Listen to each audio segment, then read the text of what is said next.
I want to thank everyone for taking the time to come tonight. We've got a couple of things going on tonight. First off, we've got a presentation that our district attorney and our sheriff are going to help present on vaping. And then after the presentation, I've got just some information I want to share, and then we'll open some things for some questions. I would like to say that I know that there was some information out that there's going to be about senior tax exemption. It's not.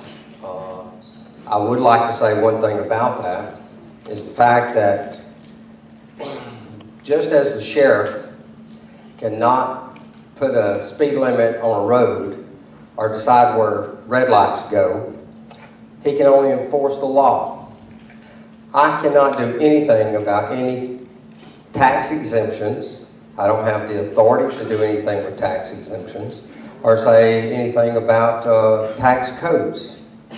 That's our legislature, but I will share some things about our budget and stuff with you in a little bit. But right at the moment, we've got an issue going on with vaping, and it's extremely serious. We had 3 presentations today. We had 2 here at the high school and 1 at the junior high. And I'm so thankful. I want to introduce 2 of my good friends, Miss Alison Sosebee, our district attorney, and our Sheriff, Donnie Craig. And we've got a presentation for you that we would like to share with you. It's a 2-fold presentation. One is an education about vaping. And I think it's going to surprise a lot of you of some of the information. And then also the consequences for our students, your children that are caught vaping, and what's going to happen from that standpoint. So at this time, Ms. Sosebee. Thank you very much, Dr. Wilson. How are you guys doing tonight? Awesome. Well, I am thrilled to death to be here, and I am so happy that you guys have came out for the superintendent's meeting tonight. I'll tell you, over the last couple of weeks, our area has been inundated with medical issues arising out of youth vaping. A couple of weeks ago, I was sitting in my office on a Friday afternoon, and I get a telephone call, and it was coming out of Gilmer County. And they said, Alison, we just want to let you know about something that had happened at school today, and we need to talk about how we should address this collectively between the school and law enforcement and the court system. And I said, okay, what happened? And so the person begins to inform me that there was a boy at the high school that was caught vaping in the bathroom. And as a result of what it was that he had vaped, he fell out. And when he started to come to, was so disoriented by the substance that he had ingested, was attempting to rip his tongue out of his mouth, as it was stated. And so that was on a Friday. I come to work then on the following Monday. And on Monday, Tuesday, Wednesday, and Thursday, over a total of that 4-day week, there are 9 additional students that have had medical emergencies collectively in Fannin, Gilmer, and Pickens counties as a result of vaping incidents at school. And when I say medical emergencies, this is actually requiring EMS to be called. Some of them are being transported to the hospital for treatment. And it has caused a lot of concern, of course, in the school systems through law enforcement, and in my capacity as district attorney in the Appalachian Judicial Circuit. I want to applaud Dr. Wilson. I want to applaud Sheriff Craig for working so well collectively and with my office in terms of trying to address this issue. So I don't know if you guys read this in the paper a couple of weeks ago, but Friday before last, I was doing a presentation with Special Agent Dustin Hamby with the Georgia Bureau of Investigation, and we were given a school presentation in a different county. And during the time that that was going on, and it was coordinated this way, there were 3 search warrants that were executed simultaneously in Fannin, Gilmer, and in Pickens counties. They were executed on the A1 Smoke Shop here in Jasper. They were executed on the A1 Smoke Shop in East Ellijay, and it was executed at the Citgo station on Blue Ridge Drive in Fannin County, Georgia.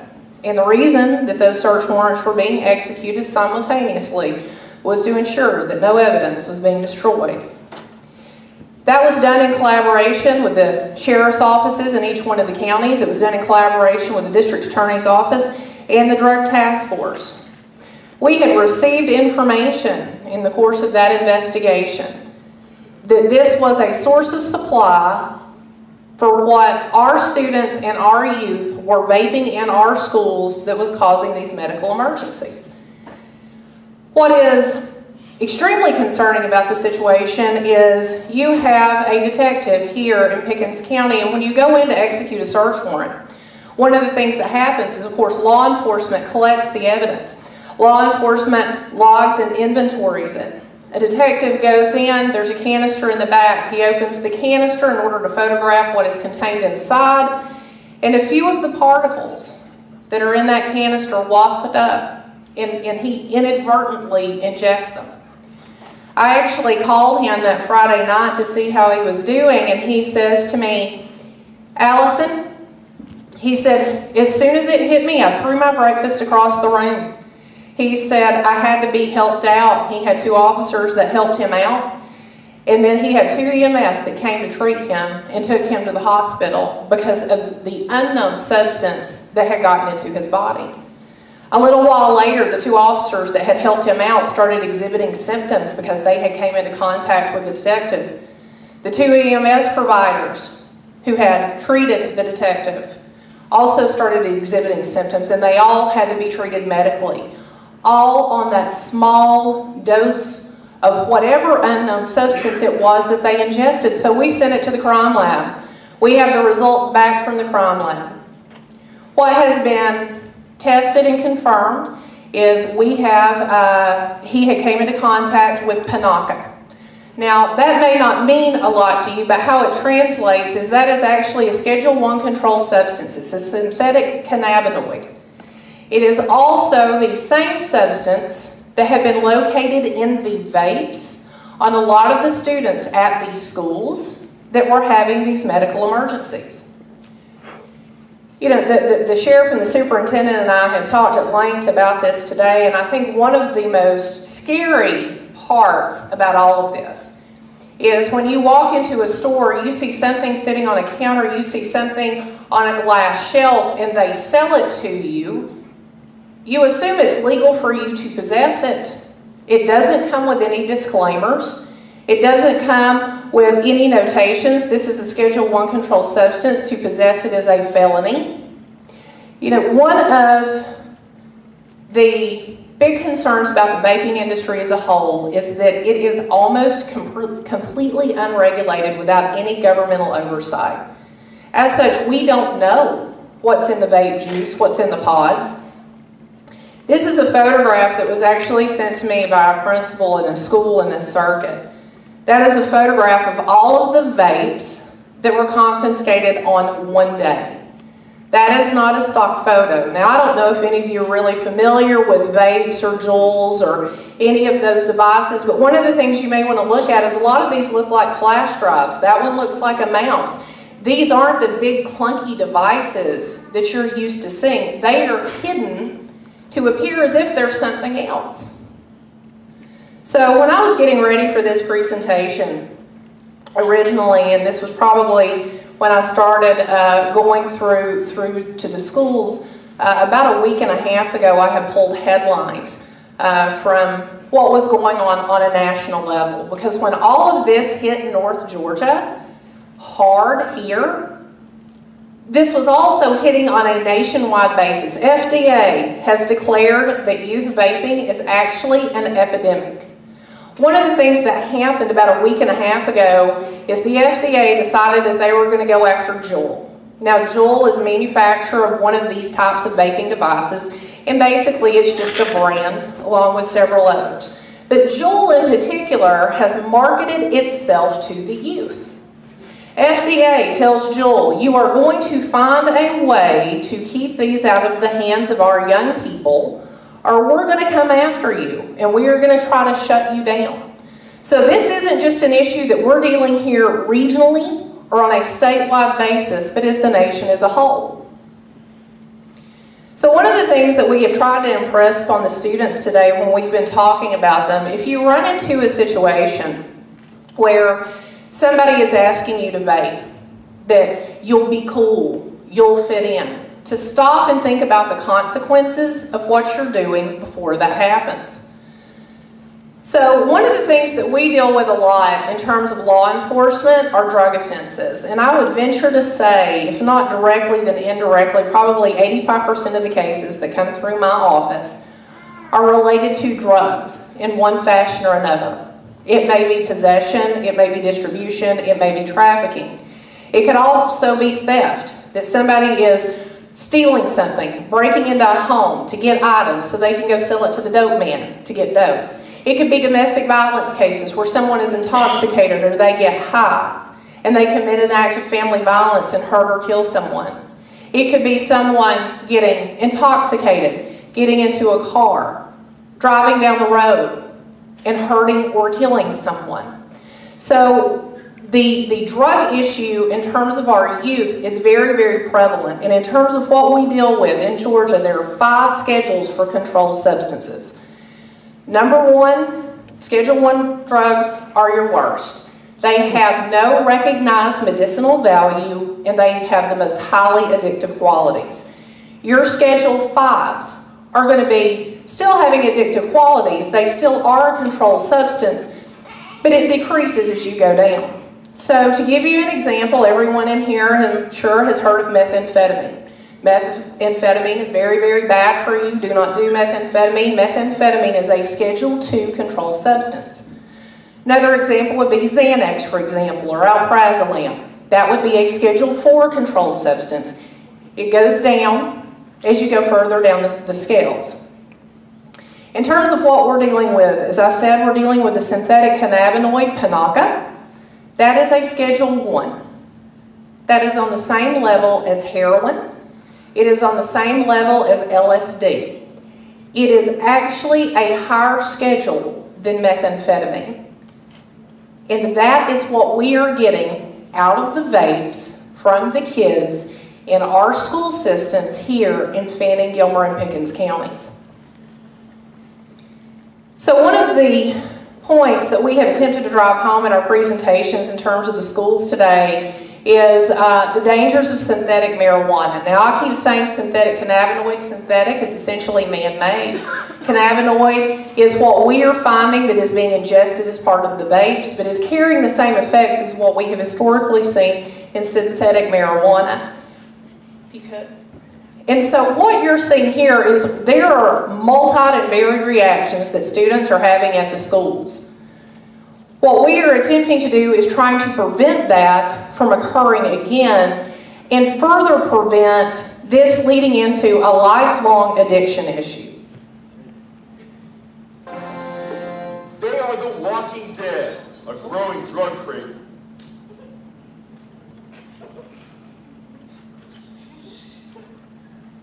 Is turning people like these into zombies. It's synthetic marijuana. On the street, it's called Spice, or K2, and it's showing up in neighborhoods across the nation. The drug is so strong, people go into a zonked-out state. Sometimes it can even turn peaceful people into crazies. New York City Police Commissioner Bill Bratton. These individuals, many of them, under the influence of this drug, totally crazy. This man seems to be completely out of his mind as he crouches naked on the street. The more that you smoke it, because of the chemicals that are in it, can really destroy the brain cells in your brain, and you're not coming back from that. YouTube is loaded with video of young people freaking out after allegedly taking synthetic marijuana, and people from all walks of life fall victim.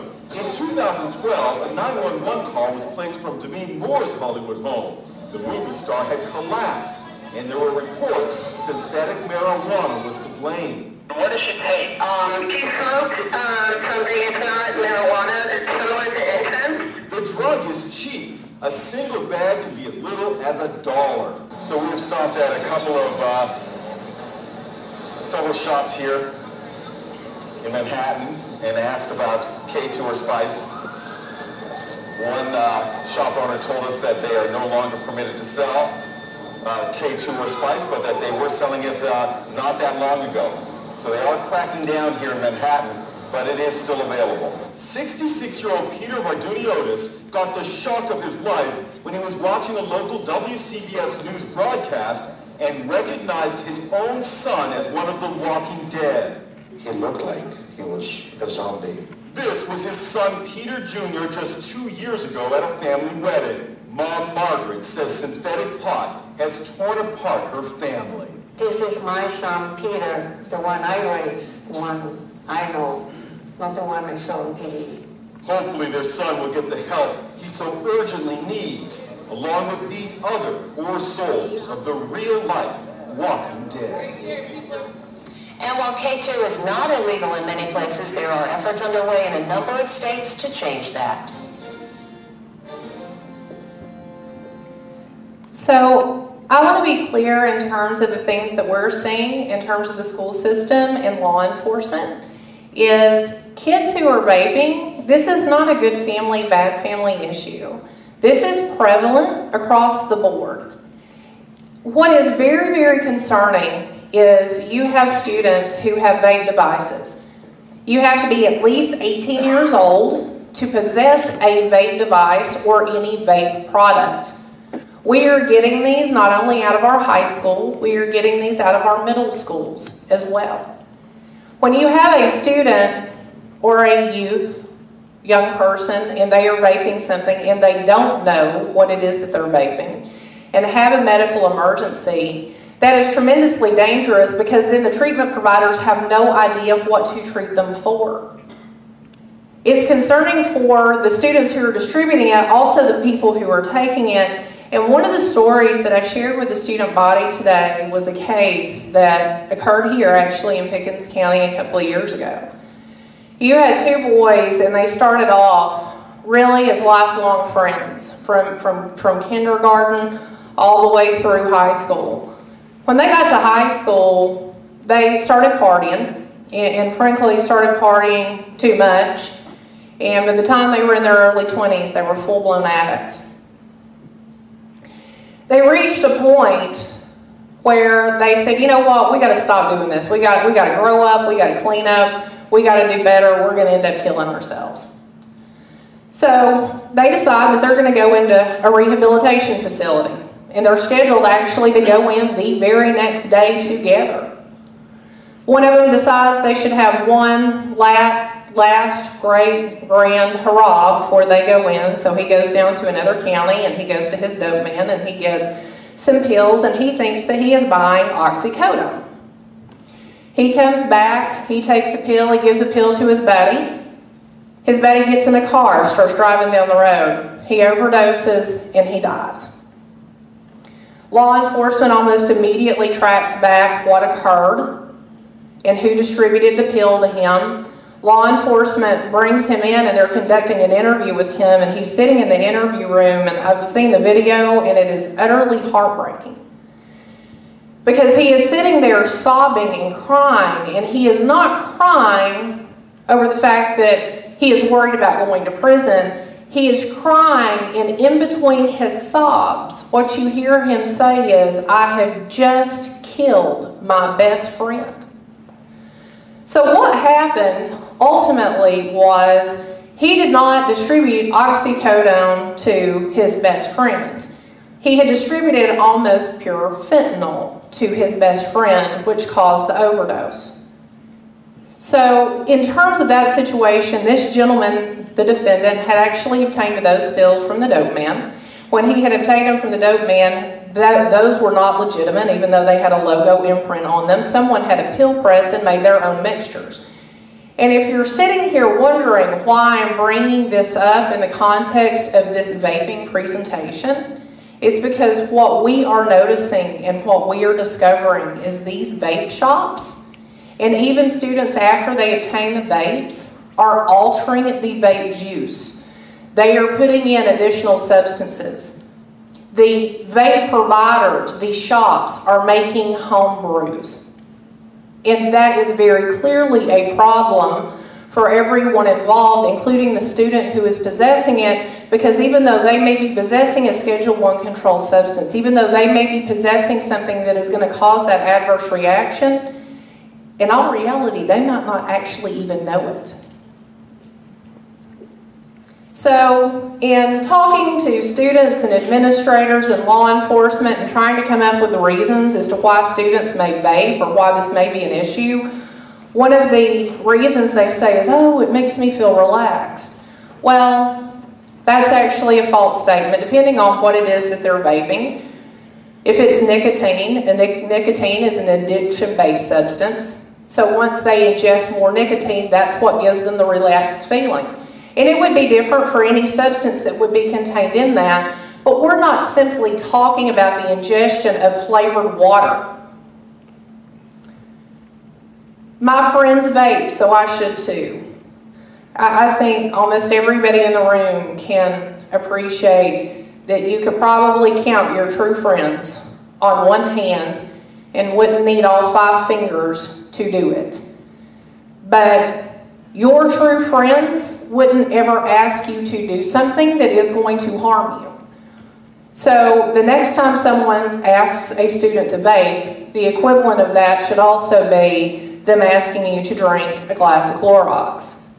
One other issue that has came up in vaping is an exceedingly new industry. So there isn't research. I mean, we all know, nobody's going to sit here in this room and tell you that smoking is actually good for you. We know there are decades of research for that.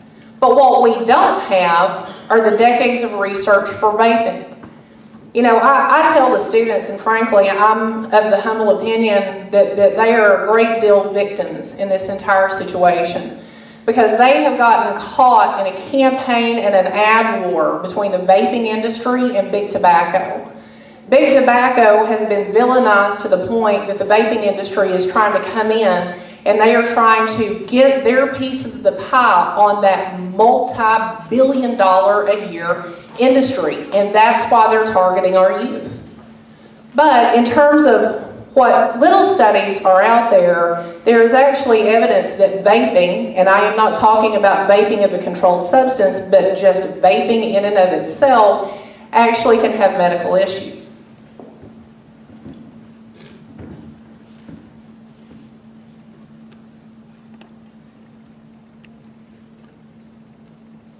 Hazard tied to e-cigarettes. A group of Harvard scientists recently released a study indicating a flavoring chemical.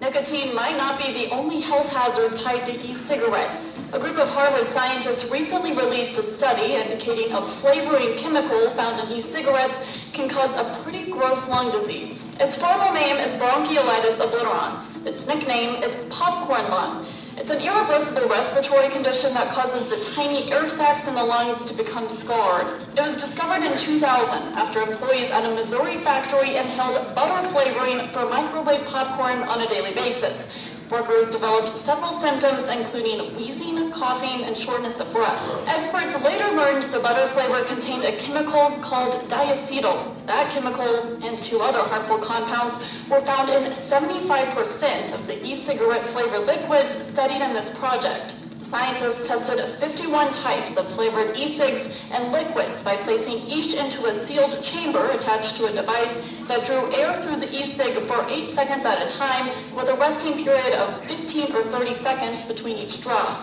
After that, the airstream was analyzed. Since many states still sell e-cigs to minors, researchers purposefully test flavors with the potential appeal to young people, such as cotton candy, fruit squirts, and cupcake. 47 of the 51 flavors tested contained at least one of the potentially harmful chemicals. For Newsy, I'm Katie Link.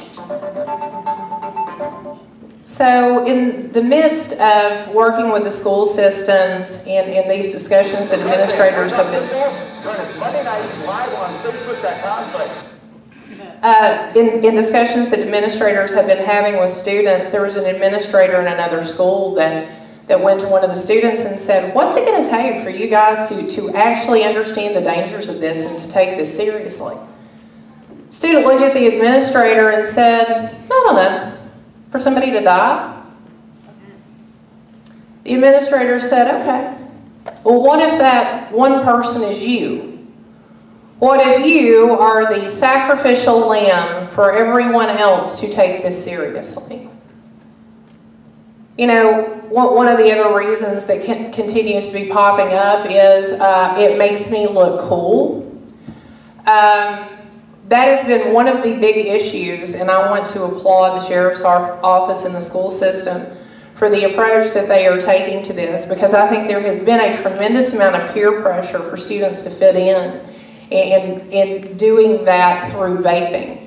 And clearly this is a harmful activity, but one of the things that I realized, and frankly what I really didn't come to me until a couple of weeks ago when I started thinking this through, I think most of us in this room grew up being subjected to the advertising of big tobacco, right? I mean, it was there. It wasn't always in your face, but we know the Marlboro Man. We know the pictures from the movies. It's what Clint Eastwood did. It's what all of the cool people did in all the movies. And the thing is now that we know big tobacco, we know tobacco products are bad for us, but this is what we grew up saying. And that one got me. And I will tell you, I realized how subtle the advertising in fact was, that is Captain Hook out of Peter Pan on a Disney movie that they are telling us that it is okay. And that's what our youth is getting inundated with now. Be cool, do it, and fit in. So one of the points that I try to drive home to the youth is this article was actually written not 10 or 15 years ago. It was written in November of 2017. And finally, a federal judge had all she could take out of the big tobacco lawsuits and finally made big tobacco step up and make admissions, including the fact that smoking kills 1,200 people a day. And in her opinion, she wrote, in short, the defendants have marketed and sold their lethal product with zeal, with deception, and with a single-minded focus on their financial success and without regard for the human tragedy or social cost that success exacted. And that's what our youth is being faced with. You cannot go into a gas station and not see drug paraphernalia sitting on the countertop. That you will see the Juuls sitting there, that you will see the vape juices sitting there. And it's all marketed to the youth. It's all in colorful packages, and it's all sitting right next to the candy. So, one other issue that I have heard in statements coming from the students is they like the way that it tastes. It tastes like cotton candy, and frankly, that's why it's marketed to them. You heard all of the flavors. But I point them back to one issue, one known medical issue we know at this point in time is popcorn lung. So, what happens if you are caught vaping? There's a plethora of different areas that this can hurt a student in, one of which is at the school. Dr. Wilson, would you talk to that? We've been approaching vaping incorrectly over the last year or so. We've looked at it strictly as a form of tobacco and just a continuation of tobacco policies. Well, that stops today. I told all of our students today that as of today, we're declaring a war on vaping. I also told the students today that I care so much about them that I'm going to do everything within my power as the Office of Superintendent to ensure their safety and well health. Meaning that if a student is caught vaping or with any vaping device or the vape, we're going to prosecute them to the extent of our student code of conduct allows us to. And if it's under 18, it's illegal for them to have. We're going to ask the sheriff to prosecute them criminally. And if a student allows another student to use a vape, or to borrow the device, we're also going to charge them with contributing to the delinquency of a minor. We're going to stop vaping. And we're going to do everything within our power to keep our kids safe. This is one of the most dangerous things I've seen in a long, long time. And it's hitting our kids. And they don't realize the extent of how dangerous it is. I know I still have parents buying this stuff for their children. And a lot of them think it's better to vape than it is to smoke cigarettes. And smoking's bad, we know that. It kills 1,200 people a day. Problem is they don't realize, because it is unregulated, the stuff that goes in it. We're going to do everything within our power to ensure the safety of all of our students. And so parents, you're going to have to help us on this, because if your child is caught vaping, we're going to prosecute them to the extent of the law that we possibly can.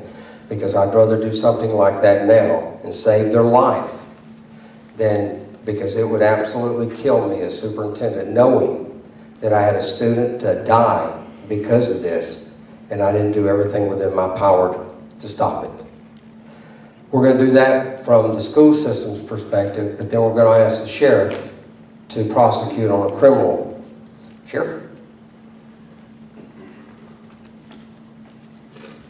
Thank you, Dr. Wilson and Alison Sosebee, for having this meeting tonight and willing to present this information, not only to you guys, but I think more importantly to the students. You know, we met here at the high school today with 2 different sessions. We went over to the junior high school, we met with them, and the same presentation that you guys are hearing tonight is the same presentation that we made to the students.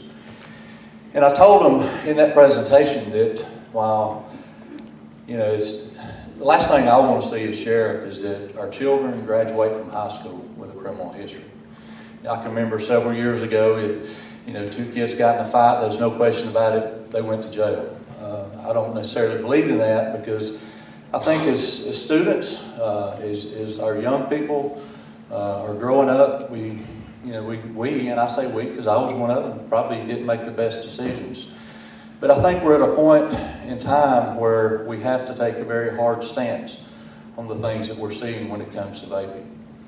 Over the last several months, our office, along with the school and with the DA's office, has dealt with nearly 24 students that have come to school after vaping or vaped at school, and ended up, not all of them was transported to the hospital, but it's serious, and especially when we have one of our own deputies, ingest just a small bit of it during the search warrant, ended up in the hospital, passed out. Guys, this is serious. As Alison mentioned earlier, I think one of the issues is they think that they can go down to the local Cinco station or wherever it is they're buying it, or the smoke shops, and they think, well, if I can buy this over the counter, it's got to be okay, because that's not the case. I'm very thankful for our drug task force and the work that they've done with the A1 smoke shop and getting that stopped. But there's still a lot of work to do. There's still other products out there that are harmful to our kids, and we're working very closely with, again, these guys and our drug task force, and hopefully we'll put a stop to that as well. But what I told the students today is, if they're caught vaping at school, if they're passing their vape off to somebody else to vape at school, or anywhere, not just at school, but we're really focusing on the school because that's where we're seeing most of it, is that they would be charged with appropriate crime, whether it be vaping, underage, and again, a lot of the students that had issues with the vaping, when we send the stuff off to the crime lab down at GBI, it's coming back as a Schedule I substance, which is a felony. The last thing our students need is a felony on the record when they graduate. So, as Dr. Wilson said, we need the help from the community. We need the help from the parents. It's not okay, guys. It's not. I know a lot of the parents grew up smoking at a young age. There's a big difference in the cigarettes and the nicotine versus what we're seeing with these vapes, because we don't know what's in it. And when we're sending it off the lab, again, we come back with Schedule I narcotics, which is worse than methamphetamine. I mean, how many of these kids would be passing methamphetamine off to their buddies at school? It just wouldn't happen because of some of the commercials and the things that we're seeing out here and being able to just buy it over the counter. They think, it's no big deal. Guys, it is a big deal. Let's not have something worse happen before it gets our attention. I think we're very fortunate in this community. We have a district attorney and a school superintendent willing to work so hard to get this information out. As soon as we started seeing it, we met immediately and started trying to figure out what we can do. We brought in the drug task force. We brought in the GBI. Alison has been able to contact the crime lab down in Atlanta. Normally it takes us nearly 12 months to get a result back on a drug that we send to the lab for testing. We got this back, 2 days, following day. And the crime lab has been tremendous in helping us get these results turned around in just a day or two. And again, I mean, we got to have your guys' help. But we have told the students today what the recourse would be if they're caught. My daughter, she's 18 years old. She called me just a little while ago and said, "Dad, what have you been telling those kids at school?" Actually, what are you talking about? And she's like, "Well, I've had friends send me messages and I've read stuff on Facebook that you're going to lock them up for 15 years if they get caught vaping." And so it's going all over social media. Well, the fact is, if they get caught, they will be arrested or be charged. If they're juvenile, of course, it's juvenile court. If they're 18 or above, they could be charged as an adult. They could be arrested and taken to the jail. And under the Schedule 1 is punished by up to 15 years. So, I mean, is that something that we really want our students to have to deal with? I hope and pray that you guys will help us. And again, I thank Alison for the presentation and what she's doing working with us. And thank you guys for being with us tonight and willing to listen. Can y'all give a round of applause to Sheriff Craig and Dr. Wilson? Thank you very much. I will tell you, going along with one of the things that Sheriff Craig had said, with the amount of time that we have to wait getting results back from the crime lab for what was happening in our area and our students having as many medical issues as they were having in such a short time period, the GBI viewed this as an epidemic in our area. And that's when they started giving us such a short turnaround time so we could identify these substances and what we were dealing with and know better how to deal with it in our school systems.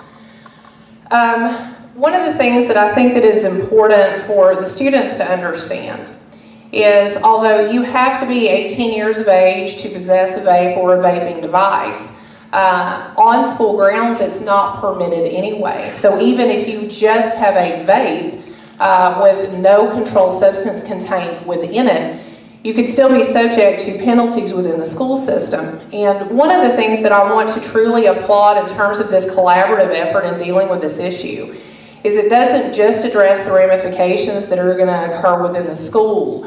Coaches, sponsors for clubs, extracurricular activities are on board to follow in terms of these students receiving a punishment or ramifications if they're involved in those types of activities as well. But in talking about the penalties and what we deal with, and it depends on the age of the youth. Most people believe you have to be 18 years old to be charged as an adult. We deal and charge our youthful offenders at the age of 17 in Superior Court. So if you are under the age of 17 years, depending on the crime that you are being charged with, you're generally going to go to juvenile court. So what the process would be is the school addresses this issue. The school brings it to the attention of law enforcement. If law enforcement brings a charge, then the district attorney's office is responsible for prosecuting that case in juvenile court. And that could be anywhere from possession of vaping or vape products to them vaping. It could be all the way up to possession of a Schedule 1 controlled substance or any other controlled substance that they may have. And that will actually subject them to punishment in the juvenile court system, which could include fines, probation, community service, limiting on electronics, limiting on social media, and even potentially the youth detention center. Now, when we start talking about adult penalties, We're talking about things that are going to go on their permanent record. And this could potentially be based on one bad decision that they are making. But Sheriff Craig is spot on. Depending on the amount and the weight of a Schedule I controlled substance that you have on a first offense, state statute provides for 1 to 15 years in the state prison system and up to a $100,000 fine. This is a very serious issue in terms of what we're dealing with, and what is concerning to me is that our youth are getting a hold of this, that they are ingesting it. So I asked the students, what does their future hold? What are they looking for? After they graduate high school, are they going to go to college? Are they going to go to get a job? Are they going to go into the military? Because most any avenue that they pursue following high school graduation, these types of charges and these types of offenses will follow them.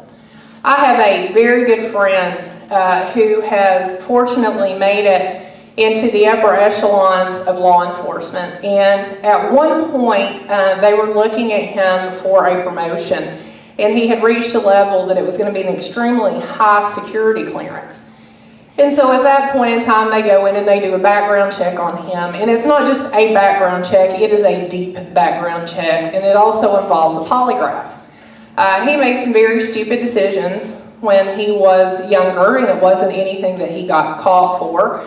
It wasn't anything that he was arrested for. But when he gets hooked up to the polygraph, of course, he's having to admit that he did these certain things. Now, fortunately, it was able to work out well for him, but ultimately what it almost cost him was a very illustrious career in law enforcement. And it is not always necessarily an issue regarding consequences if it's just that the law catches you. The consequences, frankly, could be lifelong, even if you don't get caught by the school, even if you don't get caught by law enforcement. And it could even lead into addiction issues. You know, one of the things that I attempt to impress upon the students when I talk to them is one bad decision can affect your entire future. And as much as they would like to think that they're kids and it's not fair and that they should be given a pass, there are some things, I'm sorry, just won't fix. So a couple of years ago, we had a extremely tragic case that occurred in this circuit in a different county. And there was a boy that had gotten a brand new pickup truck. And he decided that he wanted to go drink. He decided that he wanted to get high. And then he makes the very bad decision to get into his car and to drive. Law enforcement sees him. They get behind him. They attempt to effectuate a traffic stop on him. And in his intoxicated logic, instead of pulling over, decides to gun it. What he didn't see was the family loaded in the minivan that was parked at the red light that he ran his truck over. You have one child that is killed. You have another child that will be paralyzed for the rest of his life. You have a family that was devastated as a result of this tragedy. All because he made one bad decision. I could not stand here and tell you whether he was a good kid or a bad kid before that happened. But what I do know as a result of the decision that he made, then that family's life and his family's life will never ever be the same again. You have students that are vaping. You have youth that are vaping. They don't know what they're vaping. What is going to happen if they get behind the wheel of a car and start driving down the road? What I have tried to impress upon them regarding the ramifications is the next time that you want to go get a vape, the next time somebody hands you a vape, you want to look cool, you think it tastes good, you think that it makes you feel relaxed. You need to make a determination if it is worth the consequences that may potentially follow.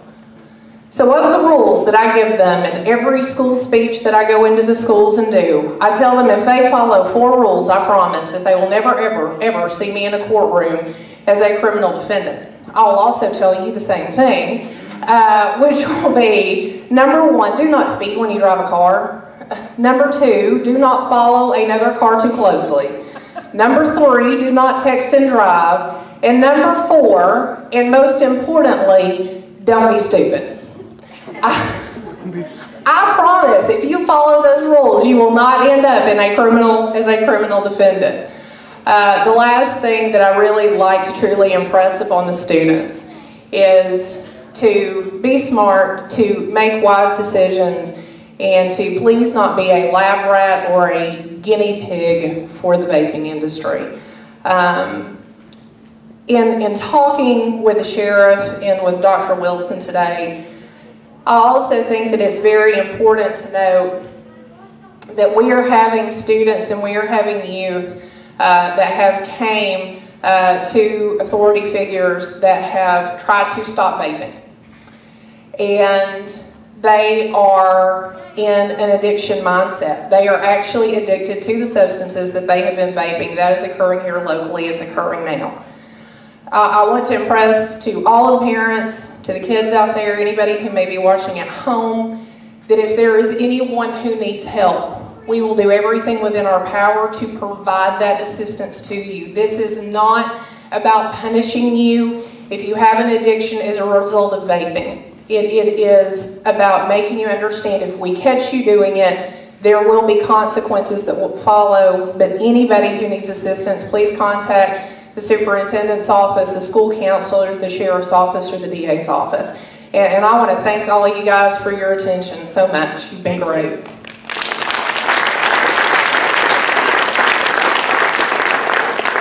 Are there any questions either to the sheriff or to Ms. Alison? Yes, sir. I have a question. Because of this, the reason I have to put my driver's license in to get us some spray paint? Yes. Okay. It is. That would be dumb. Yes. I mean, that's because somebody takes it and uses it very illegally, though. But yes. Yes, ma'am. I see kids vaping out with donuts or with activities. Do we report that, or should we just assume they're aware? Absolutely, if they are underage. If they appear to be under the age of 18, yes. Because from my perspective, I deal with it on school property, at school events, but working with the sheriff and our district attorney, they're going to deal with it everywhere in the county. So yes.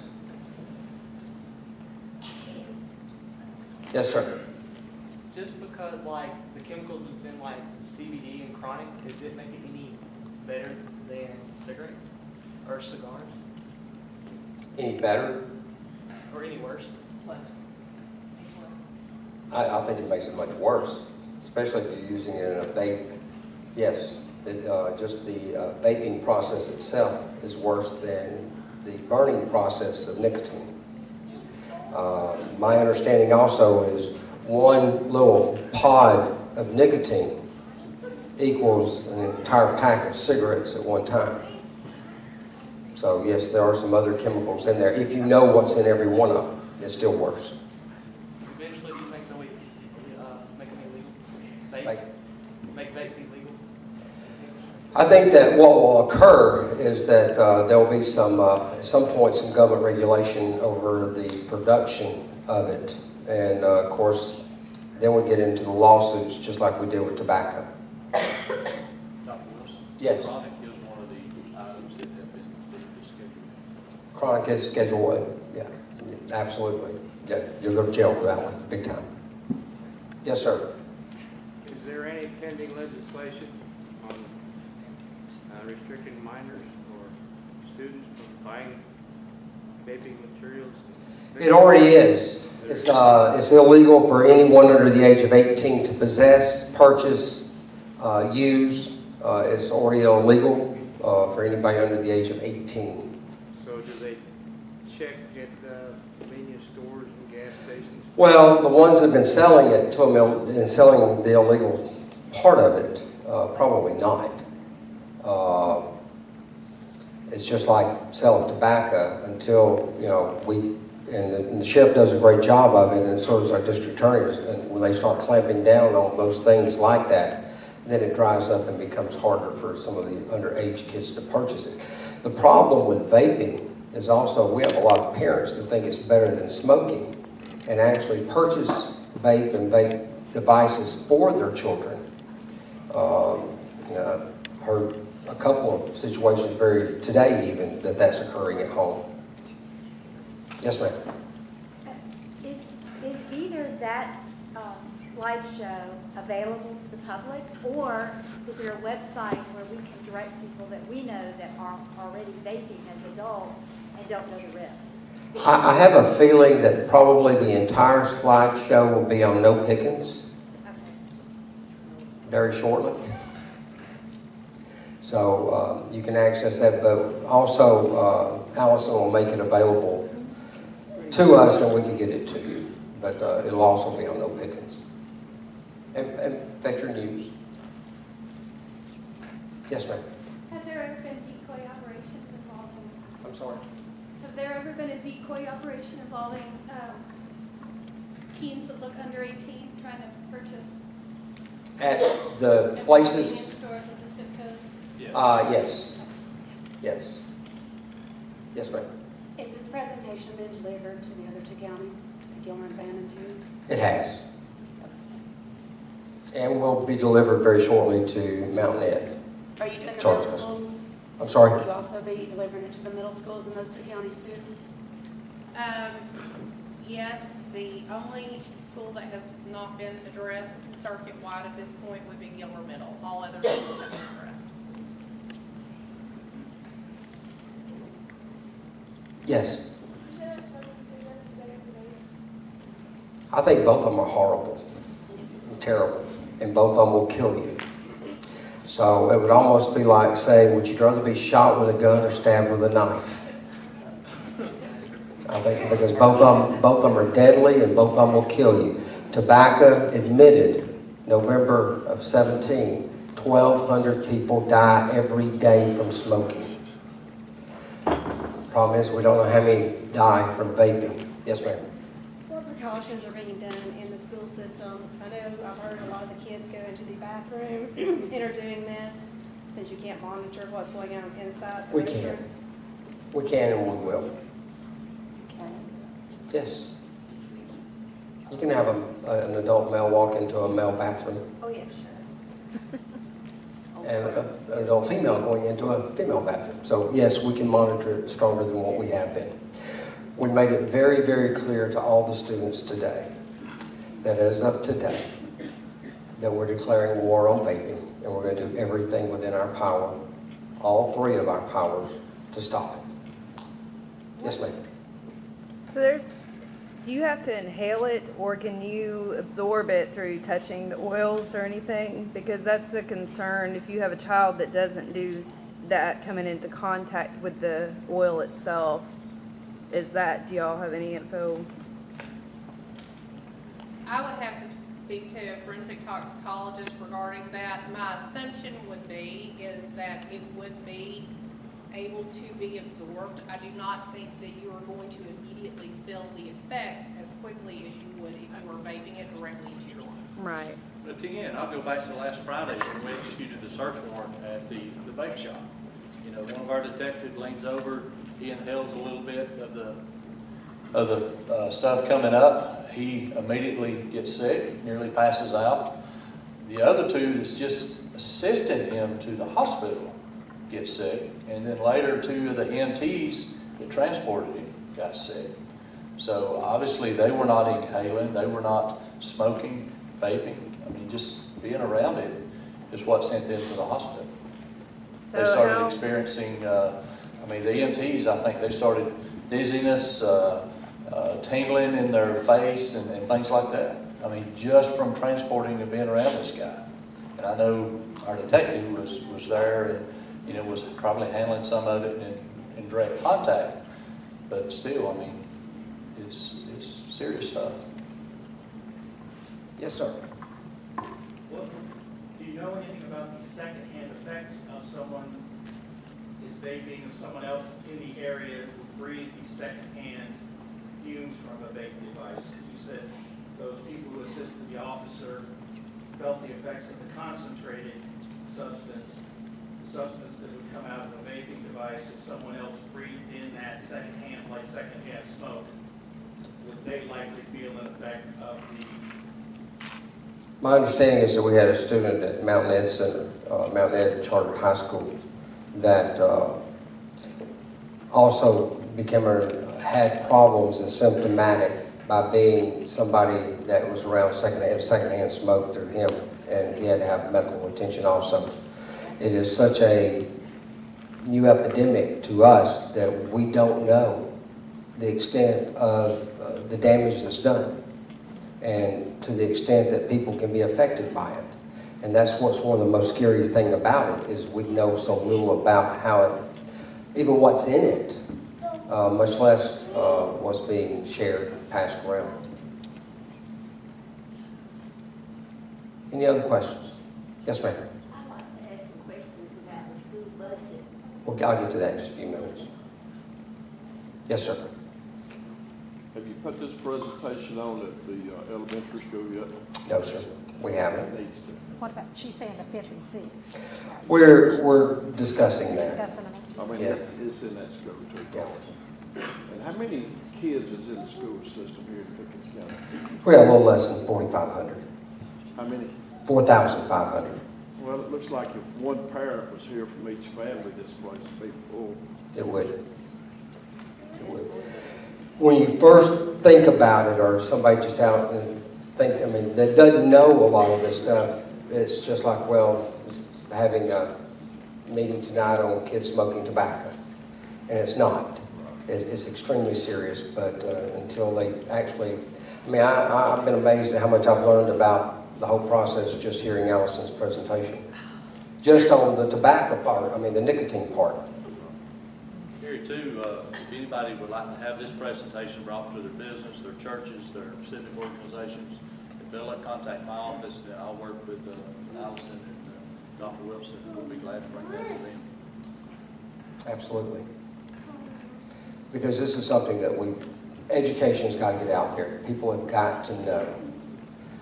It's one thing to commit suicide by doing this if you know that you're doing it, but then not realizing what's in it and doing it is just another situation. Yes, sir. She has a question. Yes, ma'am. So when can adults, like, I don't know what my kids do at school, but my kids know what I'm going to do at home if they get in trouble with that. What can we do as a community to help guide the kids that are already doing this?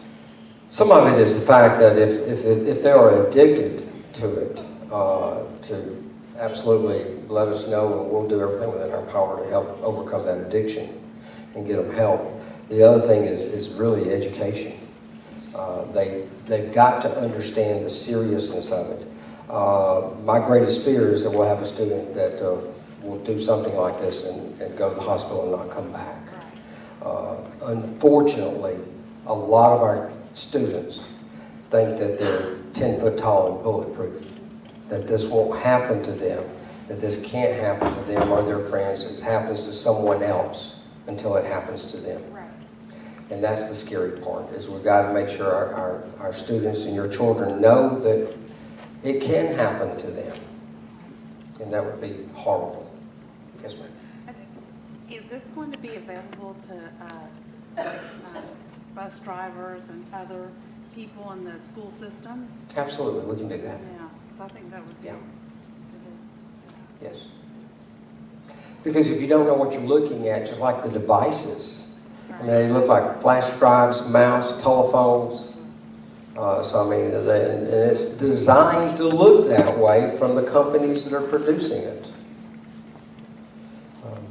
Yes, ma'am. Do we have currently in our community any addiction support groups for youth? Other than drug court, addiction support groups for youth.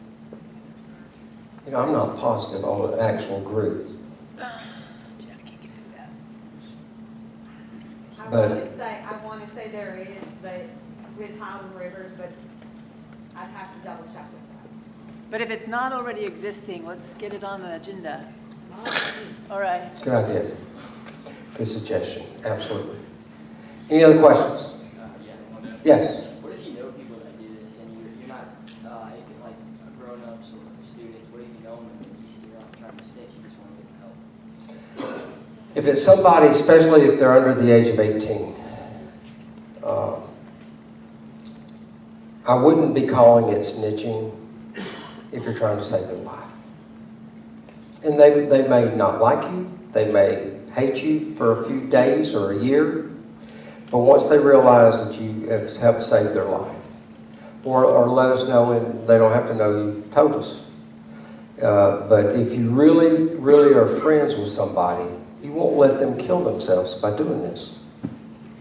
Didn't we used to have an anonymous tip line for the schools? Or did we? No, we don't. At Hill City, Okay, when thought we did. you were principal, we did the. We have the box, yes. So maybe And we can do some of that. Yeah, that would be great. There are some reasons for the tip line. It's not a tip line, it was actually a helpline, and that was to report some things.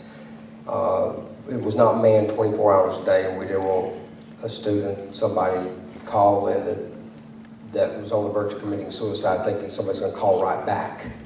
It could have been the next day or 2 days or over the weekend. So from that standpoint is the reason we don't have the tip line. But we will come up with some ways for students to help other students by letting us know. Yes, sir. Is there a way to identify what the vape juice is? I mean, if you catch anything to know the fruit flavor, nicotine, or something much worse? No. No, and like Alison said, normally it's a 12-month process taking it to the crime lab, but because of the epidemic here and because of her influence, we got a 24-hour turnaround on the last batch that they sent down there. That's the scary part, and that's what's almost impossible. But we will, if whatever we find, we will send it to the crime lab, and it could be 6 months, 8 months, 12 months from now, and come back and charge that person with a Schedule I narcotic. Because we have, on felonies, we have up to 4 years to charge them once the crime has been committed. So, you know, if it takes that long to get it back and it's a Schedule I narcotic, we are going to charge them. My kids were saying there's a different, I didn't know more about it than I do, unfortunately. They were saying it was, say that there, if it's clear or a different color. Clear or brown, then you can like tell them apart. What does that mean? Like one of them is like they're normally like one colors. But you still know what it is. There may be some things that are very similar to that, but there's a lot of other stuff that they can put in it that you never can tell what it is, color-wise or anything else. That's our scary part. Once they put it in there, they're adding stuff to it. Isn't that what Ms. Alison said? Well, some of the people themselves that purchase it may be adding stuff to it, but the scary part is the Schedule I narcotic that came out of the vape shops. The owners of the vape shops were creating that Schedule I narcotic that students may or may not have known that's what they were purchasing. Okay, I understand. Yes, ma'am. Now, the stuff that the vape shop is selling, is that what they're referring to as the green mist? The green mist. Two of the main substances that have been identified by the crime lab have been the vape juices marketed as Blaze and Chronic. Now, there are other substances that have been sent off and being tested, but that's the correlation in terms of what we're having right now with the Schedule I's. Any other questions? I have a question. Yes. At that vape shop, did they find that they are selling to minors? I didn't read the paper, I don't know. Yes. Yes. Anything else? Yes, ma'am. Well, as a parent of a child at Pickens, I just want to say thank you so much to all three of you.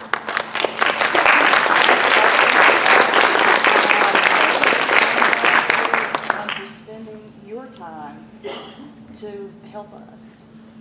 Thank you. Well, thank you to start with, but this is also too important of a thing. It's concerning our kids and our students, and that's why we're here. Any other questions?